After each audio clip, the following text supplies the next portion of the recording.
सुप्रभात दोस्तों आज हम हिंदी रीडिंग में एक नई कहानी पढ़ने वाले हैं। हत्यारे फूलदान।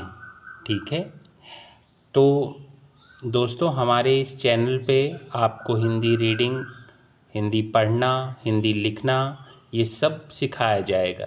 ठीक है दोस्तों, और आपको कोई समस्या आती है तो आप कमेंट बॉक्स में कमेंट करिएगा, उसका पूरी तरीके से समाधान किया जाएगा। ठीक है, बस आप लोग इस वीडियो के अंत तक बने रहिएगा तो आपको इंग्लिश रीडिंग में और लिखने में कोई प्रॉब्लम नहीं होगी। ठीक है, तो दोस्तों शुरू करते हैं आज एक नई कहानी जिसका शीर्षक है हत्यारे फूलदान। चलिए देखते हैं कि हत्यारे फूलदान क्या है, कैसी कहानी है। एक बार महाराज कृष्णदेव राय ने अपने राज्य का वार्षिक उत्सव बड़ी धूमधाम से मनाया। उसमें आसपास के राजाओं को भी आमंत्रित किया। सभी ने उन्हें कीमती उपहार दिए। उपहारों में 4 बेशकीमती फूलदान भी थे जो एक राजा ने दिए थे। महाराज कृष्णदेव राय को वे फूलदान इतने अधिक मन भाए कि उन्होंने उनकी हिफाजत के लिए अलग से एक सेवक तैनात कर दिया और उसे सख्त हिदायत दी कि यदि फूलदानों के रख रखाव में किसी प्रकार की लापरवाही हुई या वे टूट गए तो उसे मृत्युदंड दिया जाएगा। ठीक है फ्रेंड्स, राम सिंह नामक वह सेवक दिन रात उनकी हिफाजत करता, उन पर धूल नहीं जमने देता था। किंतु एक दिन ऐसा हुआ कि जब वह उन फूलदानों की सफाई कर रहा था तो अचानक उसके हाथ से छूटकर एक फूलदान टूट गया। देखिए दोस्तों, उसके हाथ से छूट के एक फूलदान जो है वो टूट गया। अब देखिए, फूलदान टूटने के बाद राजा ने तो मना किया था कि फूलदान नहीं टूटना चाहिए, लेकिन वो फूलदान टूट गया। अब देखिए आगे क्या होता है। महाराज को खबर मिली तो वे आग बबूला हो उठे और उन्होंने तुरंत आदेश जारी कर दिया कि राम सिंह नामक इस लापरवाह सेवक को आज से 8वें दिन फांसी दे दी जाए। सैनिकों ने फौरन राम सिंह को कारागार में डाल दिया।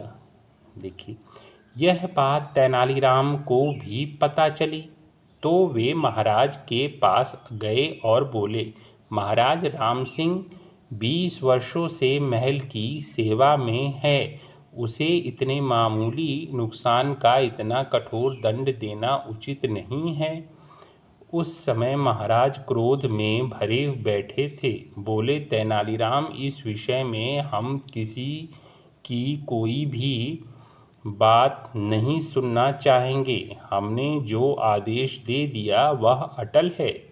तेनालीराम अपना सा मुंह लेकर रह गए, लेकिन मन ही मन सोच लिया कि चाहे कुछ भी हो, राम सिंह को मृत्युदंड नहीं मिलने देंगे। वे तुरंत कारागार में जाकर राम सिंह से मिले और उससे सारी बात पूछी। रोते हुए राम सिंह ने बताया कि वह अपनी जान से भी अधिक हिफाजत कांच के उन फूलदानों की करता था, किंतु शायद मेरा ही बुरा वक्त आ गया था कि फूलदान हाथ से छूट गया। चलिए भाई, फूलदान सेवक कह रहा है कि फूलदान अचानक मेरे हाथ से छूट गया। ठीक है, देखते हैं आगे क्या होता है। दोस्तों, तेनालीराम ने उसे दिलासा दिया, फिर उसके कान में एक बात कही। पूरी बात समझाकर बोले, यदि तुम ऐसा करोगे तो कम से कम 3 लोगों के प्राण और बचा लोगे। तेनालीराम अपनी बात कहकर चला गया। दिन तेजी से बीते और फांसी वाला दिन आ गया। उस दिन सभी फांसी गृह में एकत्रित हुए। महाराज भी आए। राम सिंह को लेकर उनके मन में अभी भी क्रोध था। वे अपनी आँखों से उसे फांसी पर झूलते देखना चाहते थे। देखिए दोस्तों, महाराज को अभी भी जो राम सिंह है उस पे क्रोध था, क्योंकि उनको लगता था कि राम सिंह ने जो ये फूलदान हैं जानबूझकर तोड़े हैं, लेकिन ऐसा नहीं था। लेकिन अब क्या कर सकते हैं, महाराज हैं। लेकिन देखिए तेनालीराम ने क्या युक्ति बताई है राम सिंह को।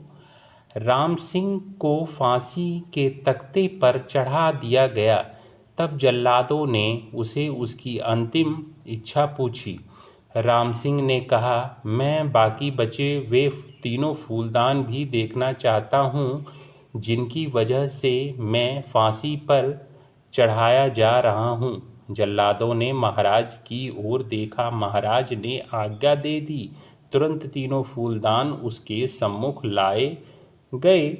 राम सिंह ने आओ देखा ना ताओ, वे तीनों फूलदान धरती पर पटककर चूर चूर कर दिए। अब तो महाराज कृष्णदेव राय और भी अधिक क्रोधित हो उठे और क्रोध से थरथर कांपते हुए बोले, मूर्ख, ये कीमती फूलदान क्यों तोड़ दिए तुमने? क्या मिला तुम्हें इन्हें तोड़कर? तीन निर्दोषों का जीवन महाराज, निर्भीकता से राम सिंह बोला। जिस प्रकार मैं निर्दोष इन फूलदानों के कारण फांसी पर चढ़ाया जा रहा हूँ, कभी न कभी मेरी तरह तीन और लोग भी फांसी पर चढ़ाए जा सकते थे। ये फूलदान मनुष्यों के जीवन से अधिक कीमती नहीं है महाराज। देखिए कितनी बड़ी बात राम सिंह ने कही।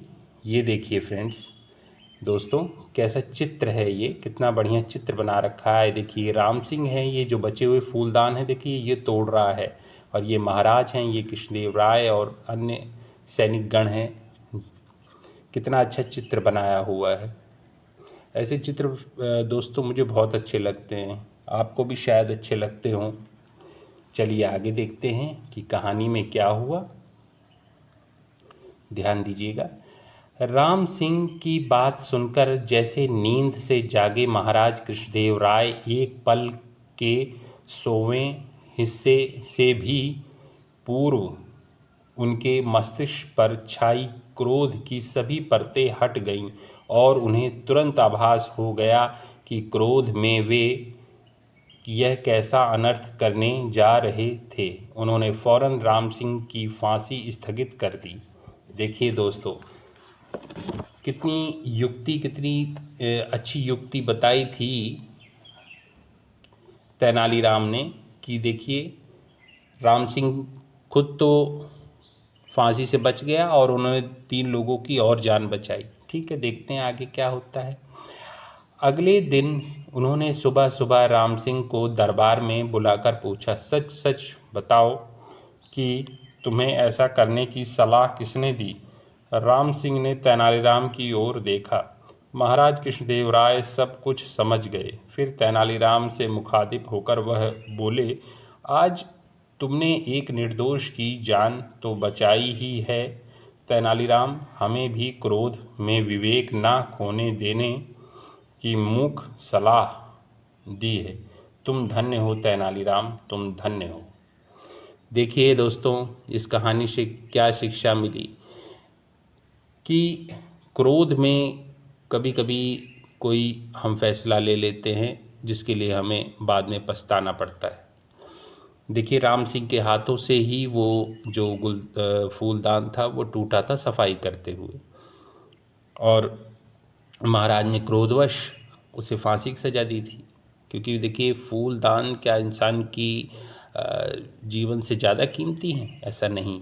लेकिन तेनालीराम की युक्ति बहुत अच्छी थी, जिससे ना कि राम सिंह की जान बची बल्कि उन्होंने और जो तीन फूलदान की जो रखवाली कर रहे थे उनकी भी जान बचाई। ठीक है दोस्तों, तो आज के लिए इतना ही।